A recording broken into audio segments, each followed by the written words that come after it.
Hi, this is Null Inquisitor with another review of Nations of Théah. This is Book 5, Castille. Castille is a nation based on Spain and all the all the history of Spain.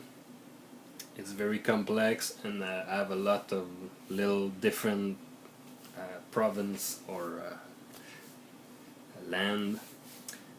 It is in 7C the seat of Théah and where the Vaticine city lies. It is the seat of the Vaticine Church and Faith and the Castilian Inquisition. On the cover here you can see three important characters in this country. You have the middle character who looks like Leonardo DiCaprio. He's the current king of Castile, a young man called Sandoval, good King Sandoval. He's the second in line, but the first of the Sandoval forfeit his title and just ran away and became a pirate. So this young boy is now the king, and under the scrupulous and mischievous influence of Cardinal Esteban Verdugo.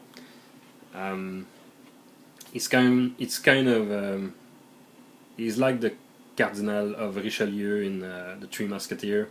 He's much younger, but since the Hierophant is dead, is currently dead, and the procedure to name another one cannot be done quickly, and for several reasons, since the cardinals are spread everywhere and some are taken captive in Montaigne. This man leads the Castilian Inquisition and is a big influence in the church and thus in Castile. And to the right you have a mysterious character named El Vago, and more about him little bit later.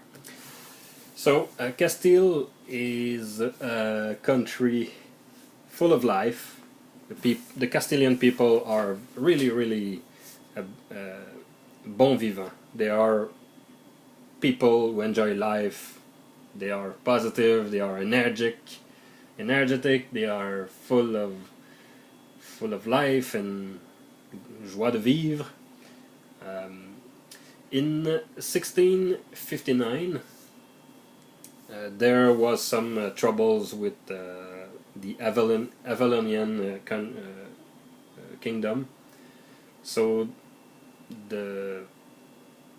it was ordered that the Castilian Armada was to destroy Avalon, and going forward the Castilian Armada encountered some bad weather, and suddenly the Avalonian navy appeared from nowhere, and these small and fast ships defended their islands so good with some crazy tactics, and that led the Castilian Armada to be destroyed, and the Castilian navy just returned in shame, and one of the big family in Castile was even shone and downgrade in status. And some years later, when in 1664, when King Leon of Montaigne publicly proclaimed himself a sorcerer,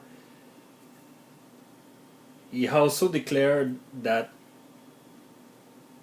he would protect and shelter every other sorcerer that would come to Montaigne and ask for help from the church oppression, since in the church eyes every sorcerer must be controlled and contained and maybe killed, because sorcery is evil and should be controlled and should be regulated and carefully observed and prevented. because it's unnatural and it's unreligious for the Vaticini Church. So when he declared that he would shelter other sorcerers, the Inquisition took 2 years to raise a small army, and they walked to Montaigne to stop this imposture and to stop this heresy and to stop Leon, who was at that time just a king. But suddenly, when this little army was about to arrive in Charous, Montaigne, a Montaigne army met them on the field and nearly destroyed them all. The Montaigne are really good at fighting, and they are very good with cannons, and they fight with a flair, and they don't fear death. So Leon, King Leon, just declared himself emperor, and he ordered a young new general called Montague to free Castile from the Vaticini tyranny, and then the war began with these two countries. When you start in the year 1668, currently Castile is under siege, under attack by Montaigne, and the war is still going on. Half of the country is currently occupied by the Montaigne force, and the war, the tide of battle, the tide of the war is clearly not defined yet. In your campaign, Castile could be could begin to lose ground, or could gain ground. But personally, I would let your player be the importance of that, and just place them in front, and maybe place them in some important places to deal with this conflict. In the canon story, eventually the Castilian, with some help, will both repel back the Montaigne back to their country, but there are going to be also internal problem in Montaigne that will just ask the army to get home. So the end of the battle between these two nations canonically is not well defined, and it will not be a decisive victory in the end, and the two countries will just go on their separate part. But it's your campaign. You're not obligated to start with the two campaigns at war. It could be fun to start a campaign just a year before these events, and place your character in the events that will lead to this war. That could be another option. So Castille is under the siege of Montaigne, but apart from that, the culture of Castile is really about the family. In Castile, the land is divided by the 8 great family of Castile. I can name them. There is Aldana, Gallegos, Ochoa, Orduno, Sandoval, Soldano, Torres, and Zepeda. Castile is a land thus where family and faith in Théah is very important. So important, in fact, that every Castilian wear his name proudly, and you have a nomenclature in either the basic or Game Master's book, or even this one, how to name your Castilian character to make him sound more Castilian. So you end up with a very long name that refers to your father, your ancestors, and your flair, and the village you came from, and you end up with a very long name, but but your character is supposed to be proud of that name and shout it when he can and goes to battle. Kind of the character Inigo Montoya in The Princess Bride. I'm Inigo Montoya. You have killed my father. Yeah, definitely Inigo Montoya would clearly be a Castilian character in this game. Um, Castile is a very fertile land.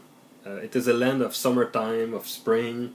The agriculture is very good, and the food is fresh. You have fruits and vegetables and good meat.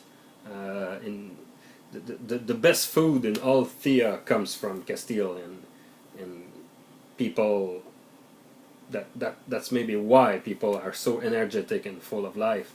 It's a culture where the arts are very great. Architecture, literature, some of the best books ever written came from Castile or a Castilian university. These are a place of knowledge are really important in Castile. The music, I mean, guitars and percussion are really important in Castile. Theater, but especially dancing. Every Castilian has music and rhythm in their blood, and they are prone to dancing when to express their joy and just to express how they feel. You can think as some dancing style that are maybe not invented yet, but you could place them in your game, like flamenco or tap dancing or I don't know. I'm not a really big. I'm not knowledgeable about dancing style, but you can see my point here. The church is also present in every aspect of the life. You can base the church importance like in South American country maybe, where church is very important, where you have statues of saint of several kinds around. The church is also very, very strict on certain items that you can possess. There is an embargo list of items that you can not have in your house. Like anything from a crescent origin or propaganda with heretical content, or scholarly works which is not authorized by the church, or sorcerous items, or even artifacts from Sarnet origin. So these kind of objects are not permitted in a classical house. There is several important NPCs in Castile, Good King Sandoval and Cardinal Verdugo, but you also have this Helvago character called the Vagabond, who is a popular folk hero wearing a white mask, a white smiling mask, who is seen everywhere in Castile. He's capable of superhuman hacks, and he's surely one of the best swordsmen alive. He's a hero. He's a folk hero. He will fight the church in any day. He will fight injustice, and he's very mysterious. There's big secrets around this character. He seems to find injustice. He seems to appear when most needed. He's always there. He's like a spirit, a guardian spirit. He's maybe the only superhero in 7th.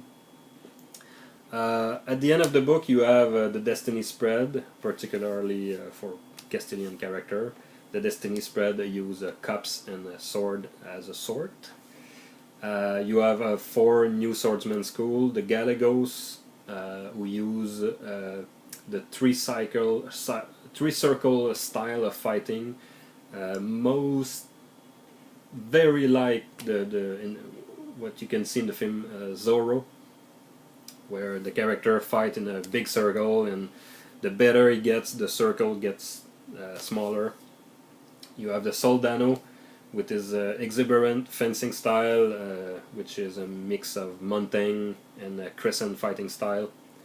You have the Torres with a fighting style using a cloak and a whip, and a cloak and a sword. and you have the Zapera, who is a style using athleticism and the whip. You have also new rules for new kinds of sorcery called El Fuego Adentro, but this sorcery is officially dead since several decades, maybe century. So you can add it in your game or not. It's a sorcery based around the fire control. If you place it in the campaign, in your campaign, it should be like very rare or something like that. Casting a fireball is not very 7C-esque, but you can do it if you want. The book ends with some rules about fortification and some templates as any books to play a Castilian duelist, a Castilian mountaineer,